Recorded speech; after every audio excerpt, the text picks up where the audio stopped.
안녕하십니까. 조세 전문 변호사 고성치입니다. 오늘은 노인과 바다를 연상을 하는 게 지금 다주택자 고사작전이라는 내용으로 한번 해보겠습니다. 우리가 해명회의 그 소설 있지 않습니까? 오랫동안 80 며칠 동안 이렇게 한 마리도 못 잡다가 이틀에 거쳐가지고 사투를 벌려가지고 청새치 한 마리 5m 넘는 그런 청새치 한 마리를 잡아가지고 집으로 이렇게 오는데 상어떼들이 나타나가지고 다 갉아먹으니까 대가리하고 앙상한 뼈만 남았다 이거 아닙니까? 그러더라도 어부는 툴툴 털어버리고 그냥 집에 간다 라는 내용의 줄거리인데요. 저는 공직 생활을 하면서도 이런 노인과 바다 같은 느낌, 뭐를 하면은 옆에 팍 달라들어가지고 공치싸움하면서 막 뜯어먹어 내 것 하면 정작 일하는 사람은 뼈밖에 없는 거죠. 아무것도 남는 게 없다 이거죠. 그런 경우를 공직 생활하면서 많이 겪었는데 여러 번 겪었는데 지금 이게 가만히 보면은 다주택자가 지금 이런 형국이 아닌가 그런 생각을 해 봅니다. 오랜 시간 동안 근검 전략 해가지고 한 푼, 두 푼 모아서 1주택 만들고 또 2주택 만들고 3주택 만드는 게 이게 우리 부모 세대가 해왔던 양식이거든요. 행태거든요. 그렇게 해서 이렇게 청새치 같이 이렇게 재산이 이렇게 형성이 됐는데 이거를 그냥 막 지금 상어에 해당되는 이런 와가지고 다 뜯어버리니까 나중에는 이것밖에 안 남게 지금 그런 식으로 하고 있다 이런 작전이. 그러니까 다주택자를 말라서 죽어버리게끔 하는 그런 작전이다 그런 생각도 들어요. 마치 군사작전 같은 느낌이 들더라 이거죠. 이 상어에 해당되는 게 결국은 이게 세금 정책이잖아요. 이게 양도세도 올리고 양도세도 이렇게 올려버리고 보유세도 이렇게 종부세도 올려버리고 그러니까 양도도 못하고 보유도 못하고 2주택이면은 지금 45에 이제 45에다가 20% 더하고 그 다음에 65에다가 6.5를 더하잖아요. 그럼 65에다 6.5, 65, 71.5%가 되잖아요. 그 다음에 3주택은 45에다가 30 더하고, 그 다음에 또 65, 그러면 7.5를 더하면은 82.5가 나오죠. 이런 식이 되는 거예요. 그러면 70%, 80%를 팔려고 하면은 양도세 내야 되고, 보유하려고 하면은 이만큼 이렇게 올라가잖아요. 그러니까, 자산 가치에 따라서 다르지만은, 보통 1억 이상 내는 사람들도 있고, 이런 강남에 이렇게 가지고 있는 분들은, 여러 채 가지고 있는 분은 거의 올해, 작년에 5천만 원, 그러니까 2020년에 5천만 원이다. 5천만 원이면은 2021년에는 한 7천에서 9천 그 사이가 될 것이다. 계산을 해보면.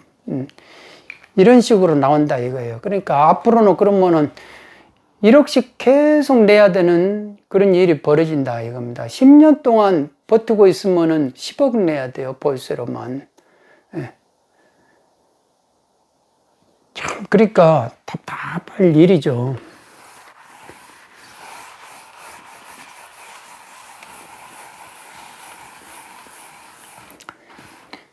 현금 동원 능력이 현금이 없으면 이거는 세금은 전부 다 현금으로 달라고 그래요. 물건으로 달라고 하는 건 그거는 상속증여 그쪽에 외에는 없어요. 그러니까 현금으로 달라고 하는데 그러면 이게 능력이 있어야 능력이 돼야 내가 이렇게 보유세를 부담할 거 아닙니까? 보유세를 버틸 수 있다. 버틴다 이거 아닙니까? 버티는 능력이 생기는데 현금이 없으면은 버틸 능력이 없잖아요. 설령 현금이 있다 하더라도 이렇게 10년 동안에 10억을 줘야 된다, 볼세. 버티는 대가로. 그러면 좋다. 나는 10억 이상씩 올라가거라. 10억 이상씩 시가를 올라가거라. 라고 해서 올라갔다고 해요. 올라갔다고. 이 10억 이상의 훨씬 몇 배의 시가가 형성됐다. 라고 이렇게 하면은, 얘가 이제 취득가액이 있잖아요. 취득가액이고, 이쪽이 이제 양도가액이 되잖아요. 그러면은, 여기서 2주택자는 아까도 70% 넘는 거, 3주택자는 80% 넘는 거, 여기서 이거를 절반으로 하고, 이게 이렇게 하면은, 이렇게 가지고 간다든지, 아니면 이만큼 가지고 가든지, 그러면 이거는 국가가 가지고 가는 거잖아요.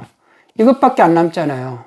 그러면 지금까지 내가 보여서 10억 내고, 근심 걱정하고, 이렇게 수선하고, 해주고, 이런 거 생각하면은 이게 마이너스죠. 투자 수익이 마이너스 나온다 이거예요. 그러니까, 지금 팔아라, 이렇게 막 몰아버렸잖아요. 울타리로 이렇게 몰아가지고, 말을 이렇게 울타리로 몰아가지고, 울타리 높여가지고 도망 못하게 만들면서 여기다가 그냥 막 이렇게 갈고리 던져가지고 끄집어내는 식이잖아요. 그러니까 마이너스가 되니까 지금 팔려고 싶어도 못 판다 이거예요. 그런데 이 세금 정책을 짠 사람들, 이 전략을 짠 사람들, 군사작전을 짠 사람들 입장에서는 이 불로소득이다. 이거 불로소득이니까 이거는 전부 다가 환수다라는 이런 공식하에서 하잖아요. 그러면서 환호성을 질러주라. 왜? 다주택자는 소수고, 무주택자나 1주택자가 다수잖아요. 그러니까 다수가 우리를 환호성을 해주라. 라는 거잖아요. 근데 불로소득의 개념이 과연 있냐, 이거, 불로가. 노동 아닌 소득이 불로소득이라 하는데, 아니, 생각을 해보십시오. 세상에 공짜가 어디 있어요. 대가 없이 뭐를 얻을 것이 뭐가 있느냐, 이겁니다. 하다못해, 공동묘지 무덤에도 다 이유 없는 무덤이 없다 하잖아요. 그러니까, 내가 이렇게 신경을 쓰고 노하우고 머리로 쓰는 거. 그러니까, 그게 머리로 이렇게 쓰는 거 있잖아요. 이런 게 무형의 자산이고 그거거든요. 이거 하나에 얻으려고 균형 감각의 이 두뇌 균형 감각을 얻으려고 얼마나 많은 초척세가 우려야 되는데요. 그러니까 내가 겪어야 될 이런 장애물들이 엄청 많아요. 내가 이게 60대까지 될 때까지 내가 이게 이렇게 고속도로처럼 순탄하게 오느냐? 순탄하게 안 오죠. 나이 먹는 것이 절대 그렇게 순탄하게 먹는 게 아니에요. 다 여기서 죽을 뻔하고 이렇게 골격이 있고 하고 이렇게 산 넘어 이렇게 해서 50을 넘어가니까 60이 되니까 이제 급사 안 하고 이렇게 사는 건데, 또 이때도 이제 건강이 이제 점점 질병이 생기는 시대니까 해버리니까. 그러니까 이 나이 먹고 오는 것이 절대 그냥 건성으로 온 게 아니다 이거예요. 그야말로 인생은 땜빵처럼 내가 땜질해야 될 부분들을 다 땜질하고, 겪어야 될 사건, 겪어야 될 만날 사람들 다 만나가지고 마음 졸여가지고 근심 걱정하면서 다 이렇게 해서 살아왔다 이겁니다. 그러니까 다 대가를 내놓고, 이 머리로 쓰는 것이 얼마나 큰 무형의 재산인데, 이게 이 머리를 쓰는 거는 불로소득이 아니에요. 오히려 더 고부가가치 그거죠. 그러지 않습니까? 그런데 너무 이게 단순하게 보는 사람들 입장에서는 이렇게 되는 거예요.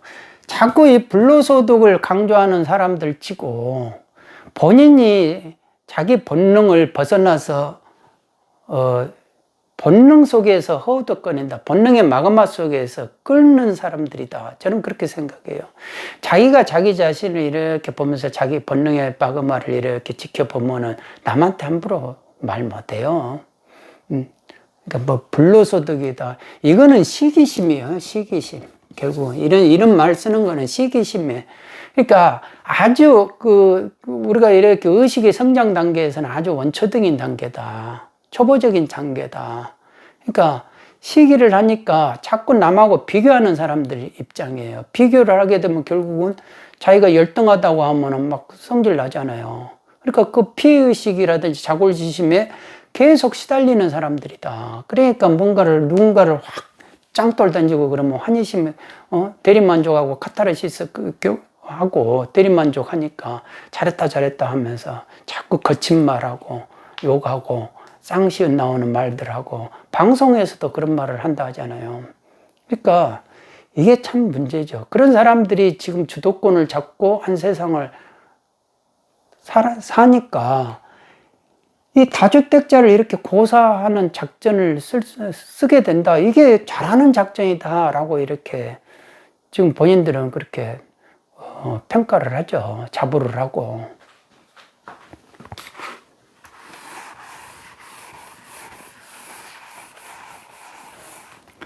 그러면 저번에도 말씀했듯이 다음 정권 때 그러면 뭐가 변화가 있을까? 과연 변화가 있겠느냐? 특히 세율 변화가 있을 것이냐? 이 양도세율을 내려줘야 되는 거 아니야? 그래야 내가 팔지 하고 이렇게 하는데 제가 말씀드렸잖아요. 역사에서 지금 우리나라 세법에서 연역에서 내린 시점이 2007년, 2008년 금융위기, 리먼브러더스 사태 있을 때 이후에 2010년에 이게 35%짜리 최고 세율을 33%로 해준 거 그거 하나밖에 없다. 세율 내린 적이 이거 하나밖에. 이 정도 외부 충격이 왔을 때, 세계 경제가 위기가 왔을 때 우리도 이렇게 내려줬다 이거예요. 미국도 다 내리니까. 그러니까 우리도 내린 거예요. 그런데 이게 2년 후다 이거. 2년 후에. 그러니까 세율이라는 거는 공통적인 것이 내려가지를 않는다 이거. 인위적으로 떨어뜨리는 경우가 거의 없다 보시면 되고 항시 후행이다 이거요. 이거를 떨어뜨리려도 2008년 지나가지고 2년 후에나 떨어뜨리는 거예요. 집값이 내려가면은 그때서야 한참 2년 후에나 이제 세율을 내릴 것이고 집값이 올라가면 계속 올릴 것이고 뭐 이런 식이죠. 그러니까 세율은 이런 식으로 항시 후행 그리고 떨어지는 경우가 없다 라는 것을 생각하면 다음 정권 때도 이 종부세율과 양도세율은 계속 지금처럼 불변이다 라는 게 이제 이런 식으로 생각을 해보죠. 이거를 생각을 해봤을 때 그러면 다주택자가 다음 정권에서도 어떻게 됩니까? 계속 말라 비틀어지는 그 고사 상황이 되잖아요. 그러면 어떻게 해야 되느냐? 어떻게 해야 되느냐? 결국은 지금은 희망이죠, 희망. 정권이 지나면 뭔가가 그래도 변해지겠지. 변화가 분명히 있을겠지. 이런 희망에 의해 가지고 일단은 버티는 거예요. 지금 이 순간은. 그런데 다음 정권에서 똑같더라. 기대를 했더니 기대할 것이 없네. 이렇게 되면 이때는 이제 이게 버틴다는 것이 너무 어렵다 이겁니다. 너무 어려워요. 너무 어렵고. 이게 이제 또 고통이다 이거죠. 고통. 그러니까 고통 아닌 게 없다. 자산 가지고 있던 것이 이제 전부 다 고통으로 오기 시작한다. 설령 내가 현금 동원 능력에서 더 버틴다 하고 집값을 이렇게 계속 뛴다 하는 거를 전제로 했을 때 그러면 계속 버티다 보면은 그러잖아요. 내가 여기서 그러면 60대였는데 여기서 70대가 돼요. 그러면은 사망의 죽음의 순간이 죽음의 그림자가 더 가까이 오는 거 아니에요. 그러면 그렇게 해서 사망돼 버리면 상속으로 어떻게 됩니까? 우리가 이제 집값이 이게 이만큼 올랐을 때 이만큼 올라잖아요. 근데 이거는 이제 취득가액이고 이거는 양도가액이잖아요.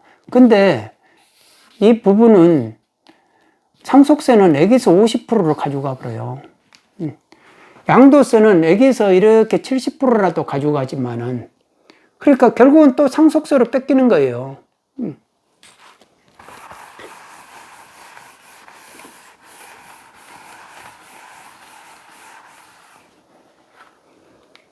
그러니까 지금 양도세로 협공을 하고 보유세로 협공을 하고 상속세로 협공을 해가지고 이 계곡에 협곡에 그냥 완전히 갇혀버린 다주택자들이 이렇게 갇혀버린 상황이다 라는 겁니다. 그리고 집값은 계속 올라간다는 상승, 항시 불패로 상승한다 라는 것이 상수가 아니다 이겁니다. 항시 이거는 변수일 수밖에 없다. 왜? 외부 충격이 있으면 우리나라는 당연히 그 영향을 받기 때문에 집값이 이때 떨어질 수 있다라는 겁니다. 그런데 이제 대부분의 다주택자들이 이렇게 폭락하는 경우는 없다. 잠시 주춤하고 다시 올라간다. 그러니까 뭐든지 이렇게 지그재그 하면서 결국은 보면은 집값은 올라간다. 라는 겁니다. 그러니까 그렇게 해서라도 집값이 올라간다 하더라도 이때 집값이 내려가는 이 시점에서는 연끌 매수한 사람들은 문제가 있죠. 양도 차손이 나올 수가 있어. 양도 차손이. 올해 연말 10월달, 11월달에는 금리가 분명히 오른다라고 지금 말을 하잖아요. 금리가 오르는데 지금은 그게 이제 뭐 2배 아니면 2.5배 정도까지 오를 수 있다라고 이렇게 저도 그런 말을 들었습니다. 그러니까 금리가 올해 안에 올라가는 거는 기정사실인 것 같아요. 그러면 연끌 매수한 분들은 양도 차손이 나오면 그 즉시 팔 수밖에 없어요. 그 즉시 감당이 안 되잖아요. 그러니까 지금 우리가 공급이 나올 수밖에 없는 게 만일 이제 연끌한 사람들이 못 버티면 다시 토해내야 되고, 그 다음에 임사자 주택들이 26년에 이거는 무조건 나오면은 무조건 팔아야 돼요. 그래. 제가 여기 결론을 일단 이제 26년에 나오면 이분들은 팔아야 된다 이겁니다.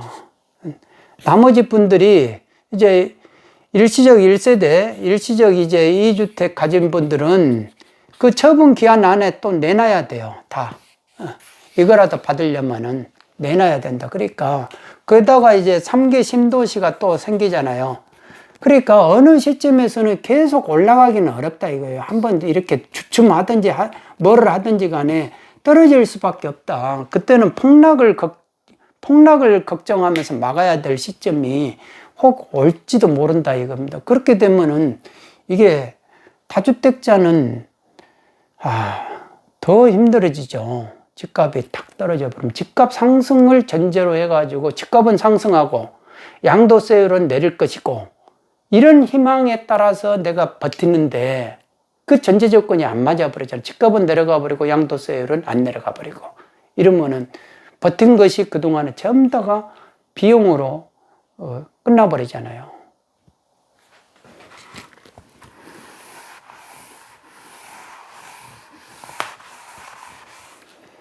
그러니까 지금 다주택자 분들은 현실 감각이 엄청 뛰어난 분들이에요. 제가 볼 때는 그냥 이 머리가 절대 단순하진 않는다. 그러니까 자네 운에 이것을 풀 가동할 수 있는 그런 능력을 가진 분들이다. 그러니까 이분들의 현실 감각이 상당히 뛰어나요. 저는 그거에 대해서 상당히 감탄을 합니다. 그러니까 해결책이 뭐냐? 그러면 해결책이 뭐냐? 이분에 대해서 생각을 해봐야죠, 당연히. 그러니까 혹여나 양도세가 한시적으로 다음 정권에서 도저히 이건 안 되겠다 하면서 누군가가 정치하는 사람이 내려야 되지 않느냐라고 해서 욕을 먹더라도 내린다. 에? 무주택자나 1주택자가 안 좋아해도 이건 내려야 된다 해서 내려버리면 대신 한시적으로 뭐 6개월이든지 뭐를 주겠다 하는 이때는 무조건 팔아야 되는 거예요. 그러니까 유일한 탈출구가 양도세 내릴 때 팔아야 되는 것이다. 이때 안 팔아버리면 이제 그야말로 이제 고사가 되는 거죠. 그러면 이거하고 두 번째는 그래도 양도세를 안 내리면 어떻게 해야 되느냐. 어떻게 해야 되느냐. 이게 이제 고민을 해야 될 부분이다. 다 나름대로 이거를 이제 다 자산을 정리하고 외국으로 갈 것이냐, 아니면 뭐를 어떻게 할 것이냐. 이 부분이 이제 제일 고민이죠. 그러니까 지금 다주택자 여러분들은 평생을 검소 이렇게 하면서 남들 쓸 때 적게 쓰고 이렇게 해서 모았다 이거예요. 그러니까 남편이 월급을 주는데 항시 부족하게 준다 이거예요.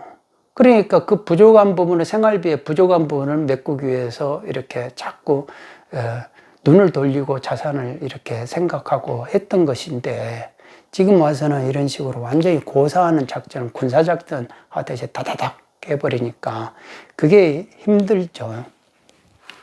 그러니까 겪어보지 못한 이런 초유의 일을 겪다 보니까 밤잠을 못 주무시고 이렇게 건강을 해치신 분들이 있다라는 겁니다. 그런데 건강을 해쳐가면서 내가 지켜야 될 거는 없다. 또 그 말도 일리가 있어요. 그러니까 내 건강이 최고다 이겁니다. 그리고 상담하면서도 이제 제가 잘못 알고 있는데, 임대 등록한 주택이 있잖아요. 임대주택. 이게 장기 임대주택이 이게 중과 배제 받는 경우가, 내가 그래도 다주택이어도 이제 지금 자동 말소 됐다 이거예요. 자동 말소가 다 지금 되고 있다. 자동 말소가 되고 있으니까 그래도 나는 중과 배제는 받는다 하더라. 일반 세율은 받는다 하더라. 일반 세율에 받으니까 장특공도 받는다 하더라. 그러니까 파는데 문제가 없는 것 같다 라고 하지만은 실상 그거는 잘못, 이 부분은 잘 생각을 해봐야 될 것 같아요. 그러니까 2018년 9월 13일 취득분 이전, 그러니까 이전 취득으로 해가지고 18년 4월 1일 이후 등록, 그렇죠? 이후 등록인데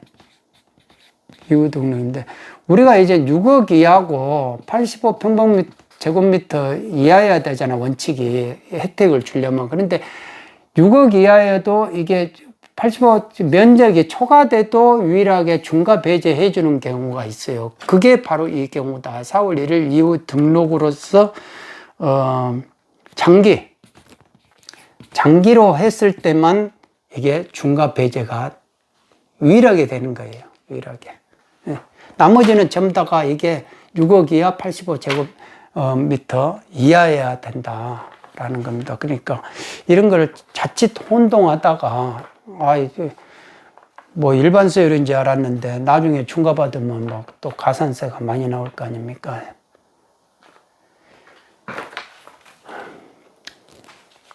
막상 제가 이렇게 말하는 저도 대안이 뭐가 있을까 생각을 해봐도 지금 모든 것이 다 막혀 있기 때문에, 세금으로 이렇게 꽉 막아놨기 때문에 진짜 가만히 있으면 계속 버티다 보면은 말라버릴 것 같아요. 말라서 죽을 것 같다. 그런 느낌이 들 것 같다라는 겁니다.